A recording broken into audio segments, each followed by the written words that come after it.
नमस्कार दोस्तों, मैं डॉक्टर सुनीता। आपका स्वागत है बैक टू रूट्स में। आज हम बात करेंगे त्रिबंध की, जिसे महाबंध और बंध त्रय भी कहा जाता है। तो जब हम योग और प्राणायाम करते हैं तो हमारे शरीर की जो ऊर्जा है वो बाहर चली जाती है, बाहर निकल जाती है। तो जब बंधों के द्वारा हम ऊर्जा को अंतर्मुखी कर पाते हैं, यानी कि शरीर में रोक पाते हैं, तो उससे हमारा शरीर वापस पुनः ऊर्जावान हो जाता है। तो बंध जो है, बंध का अर्थ ही होता है बांधना और रोकना। तो ये बंध जो है वो प्राणायाम के लिए अत्यंत सहायक हैं, अत्यंत महत्वपूर्ण हैं। बिना बंधों के प्राणायाम अधूरा माना जाता है। तो जैसा कि नाम से है बंध त्रय या त्रिबंध, तो इसमें 3 बंध लगाए जाते हैं। तो हम पहले एक एक कर हर बंध को अलग अलग लगाएंगे और फिर अंत में तीनों बंधों को एक साथ लगाएंगे। तो शुरू करते हैं जालंधर बंध से। तो सीधे बैठें, पद्मासन, सिद्धासन या सुखासन, जिसमें भी आपको आरामदायक जो आसन लगे उसमें बैठें। कमर को बिल्कुल सीधा रखें और अपने दोनों हाथ घुटनों के ऊपर रखें। अब अपनी सांस पूरा अंदर भरिए और फिर उसे अंदर ही रोक लेते हैं और उसके बाद अपने ठुड्डी को गले में लगाते हैं, यानी गले को बंद कर देते हैं। और जितनी देर तक आप सांस को रोक सकते हैं उतनी देर तक रोकते हैं। जब तक घुटने लगे तो वापस सांस को बाहर छोड़िए और गर्दन को वापस सीधा कर लेते हैं। तो एक बार साथ में करते हैं। पूरा भरा, ठुड्डी नीचे लॉक किया, सांस अंदर रुकी रहेगी। जितनी देर आप, जितना यथाशक्ति, जितना आपका शरीर अलाउ करता है उतनी देर रोक करके रखिए और फिर सांस लेते हुए वापस सीधे। तो यह बंध जो है कंठ के नाड़ी जाल को बंद करता है, बंद रखता है। अब हम बात करते हैं प्राणायाम, अपने जालंधर बंध के लाभ की। तो सबसे पहला लाभ तो यह कंठ को मधुर और सुरीला करता है। तो जो लोग गायकी करते हैं, गाने का शौक रखते हैं, उनके लिए ये बहुत ही उपयोगी बंध है। और कंठ के सिकुड़ने से ईड़ा और पिंगला नाड़ियाँ जो हैं वो बंद हो जाने के कारण प्राण जो है सुषुम्ना नाड़ी में जाता है, तो उसका भी हमें लाभ मिलता है। और गले के सभी प्रकार के रोग में यह लाभदायक है, जैसे थायराइड है, टॉन्सिल है। थायराइड क्योंकि स्वयं दूसरे ग्लैंड्स के सिक्रीशन को मैनेज करता है, कंट्रोल करता है, तो वो ग्लैंड्स के सिक्रीशन भी कंट्रोल होते हैं।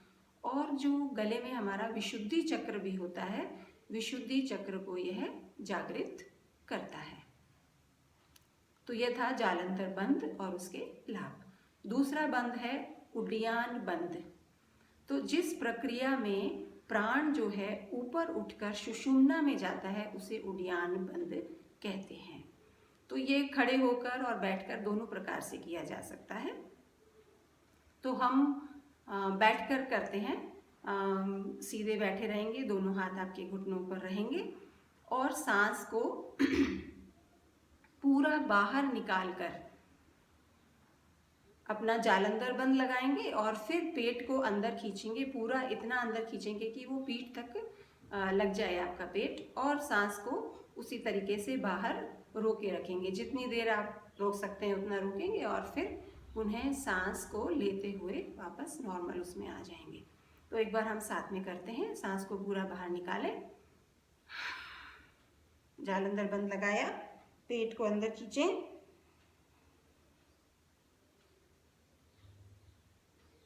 रुके रहें, सांस बाहर रुकी रहेगी, पेट एकदम पीठ के जुड़ा लगा हुआ, चिपका हुआ। फिर जब दम घुटने लगे तो धीरे से सांस को भरें और सीधे हो जाएं। तो उड्डयन बंध हमें 4 से 5 बार लगाना चाहिए।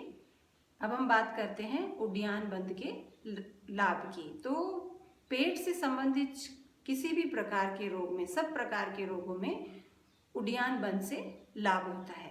और ये प्राणों को जागृत कर हमारे मणिपुर चक्र को एक्टिवेट करता है, उसका शोधन करता है। ये हैं लाभ हमारे उड्डयन बंद के। अब बात करते हैं हम तीसरा बंद, मूल बंद। वापस पुनः हम उसी तरीके से सीधे बैठेंगे और कमर बिल्कुल सीधी, दोनों हाथ घुटनों पे, और हम बाह्य कुंभक यानी कि सांस को बाहर निकाल करके और रोक देंगे। और हमारे जो निचला भाग है, नाभि से निचला भाग है, उसको खींचेंगे। उसमें आपका गुदा भाग है, मूत्रेंद्रिय है यानी कि एनस, यूरिनरी ऑर्गन, उनको अंदर ऊपर खींचेंगे। तो अभी एक बार हम साथ में लगा कर देखते हैं। और जब हम ये करते हैं तो नाभि के निचला वाला भाग खिंचा रहता है, तो वो आप महसूस करने की कोशिश करिएगा। तो एक बार हम करते हैं, पूरा सांस बाहर निकालते हैं और अब नीचे से खींचिए, सांस बाहर रुकी रहेगी।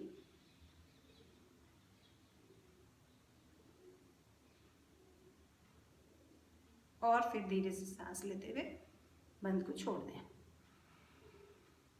तो ये तरीका है मूल बंद लगाने का। इस बंद को हमें अगर लंबे समय तक करना है तो हमें ज़रूर हमेशा किसी की गाइडेंस में करना चाहिए, क्योंकि इससे जो है कुंडलिनी जागृत भी होती है। तो ये बंद शरीर में एनर्जी को बढ़ाता है। तो इसलिए इसे हमेशा, अगर आप लंबे समय तक अभ्यास करना चाहते हैं तो किसी की गाइडेंस में ही करिए। तो अब हम बात करते हैं उड्डयन बंद के लाभ की। तो इस बंद में अपान वायु जो है वो ऊपर उठकर प्राण वायु के साथ मिल जाती है। इस प्रकार ये बंद जो है वो मूलाधार चक्र को जागृत करता है और कुंडलिनी जागरण में बहुत सहायक है। और खासकर पाइल्स में यह बहुत लाभकारी है। इससे जठराग्नि भी तेज होती है। जठराग्नि मतलब जो हमारी भोजन को पचाने की ऊर्जा होती है, उसे जठराग्नि कहते हैं। वो इस जगह मूलाधार चक्र के वहाँ रहता है, तो वो एक्टिवेट रहती है, वो बढ़ती है। तो उससे हमारी पाचन शक्ति बढ़ती है, वो ठीक होती है।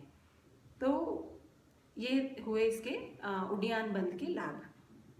अब हम बात करते हैं महाबंद की। महाबंद मतलब ये तीनों जो हमने बात की है, जालंधर, उड्डयन और मूल बंद, तीनों को एक साथ लगाने को महाबंद कहा जाता है। तो आरामदायक बैठ जाएं, आराम से सीधा कमर वगैरह सीधी रखें और सांस को पूरा बाहर, बाह्य कुंभक करना है, पूरा सांस बाहर निकाल कर और तीनों बंद लगाएंगे। तो सबसे पहले शुरुआत में जालंधर बंद लगेगा, फिर उड्डयन, पेट को अंदर खींचेंगे और फिर नीचे से अपने गुदा भाग और मूत्रेंद्रिय को ऊपर खींचेंगे। तो एक बार हम करते हैं, पूरा सांस बाहर निकालिए,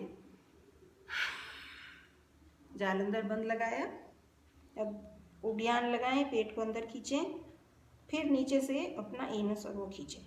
तीनों को खींच के रखिए और सांस को बाहर रोके रखिए। जितनी देर आप रोक सकते हैं उतनी देर रोकने की कोशिश करिए। और जब दम घुटने लगे तो धीरे धीरे, सबसे पहले आपका मूल बंद छूटेगा, सबसे नीचे वाला बंद खोलिए, फिर बीच वाला उड्डयन बंद और फिर जालन बंद, और सांस को पूरा आराम से ले लीजिए। तो ये था महाबंद या बंद त्रय।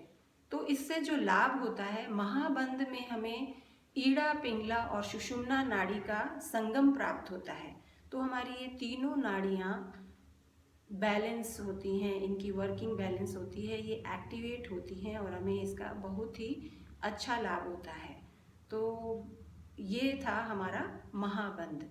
तो हमें जब हम प्राणायाम करते हैं तो हमें कोशिश करनी चाहिए कि हम प्राणायाम खत्म होने के बाद में या फिर हमारे अनुलोम विलोम करने से पहले जो हम प्राणायाम करते हैं ना, भस्त्रिका, कपालभाति, इस तरह के जो प्राणायाम करते हैं, ऊर्जा जिसमें खूब लगती है, उन प्राणायाम के बाद में हमें ये बंद लगाने चाहिए। शुरू में आपके तीनों बंद एक साथ नहीं लगेंगे, आपको लगेगा पेट अंदर नहीं खिंच रहा है, नीचे से भी नहीं खिंच रहा है, लेकिन धीरे धीरे अभ्यास, इसीलिए हमने आज एक एक बंद को अलग अलग बताया। तो जब आप शुरू करें तो अलग अलग लगाएं तीनों बंदों को, और फिर धीरे धीरे अभ्यास के साथ में आपके तीनों बंद भी साथ लगने शुरू हो जाएंगे।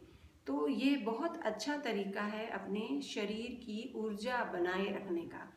कुछ लोग जैसे बोलते हैं कि हम, क्योंकि इसमें हमारे जो चक्र हैं वो एक्टिवेट होते हैं, वो जागृत होते हैं। तो चक्रों के जागृत होने से, चक्र के स्थान भी वही हैं जो हमारे ग्लैंड्स के स्थान हैं, ऐसे इस तरह से ये दोनों कोऑर्डिनेशन में ही होते हैं। और तरीका अलग अलग है, अलग अलग थेरेपीज़ में या अलग अलग थ्योरीज में बताने का।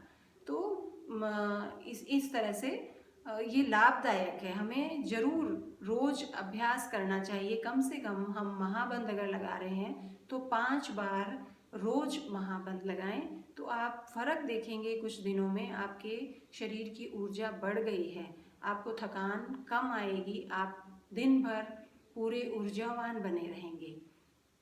तो आज के लिए इतना ही।